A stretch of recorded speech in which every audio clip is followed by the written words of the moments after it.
All right. So these Chinese balloons and more things that Biden's starting to blow out of the sky, what does it tell you about both China and the United States at the moment?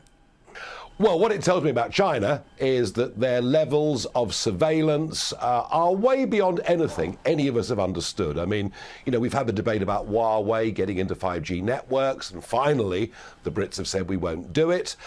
We know that even drones that you buy that are made in China. But the balloons, I have to say, I've been very surprised by this.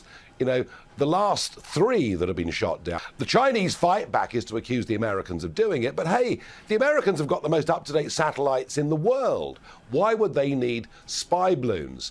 And stories that maybe these balloons have been flying over 5 different continents. So, look, you know, most of our Western politicians do not have the guts. Many of the great and the good in our societies are already in the pay of the Chinese Communist Party, and be in no doubt about that. And they're a much bigger threat to us. And the more we learn, the bigger we realise that threat is. As for America, well, it took Biden days to shoot down the first one. But finally he did. Hopefully, this will start a much bigger debate in America about China.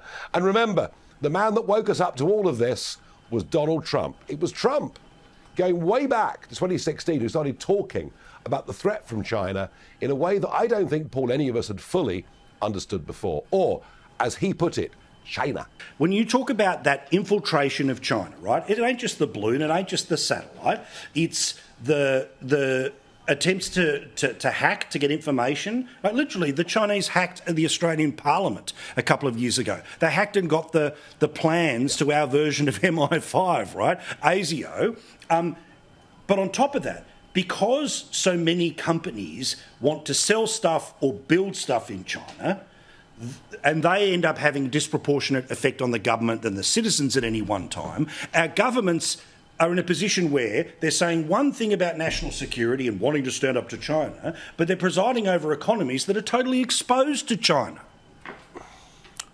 Yeah, of course. I mean, we've become in many ways dependent upon China, but it isn't just the influence of business on politicians that worries me.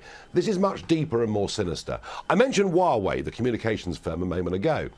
If you have a look at the UK non-executive directors of Huawei over the course of the last 10 years, what do you see?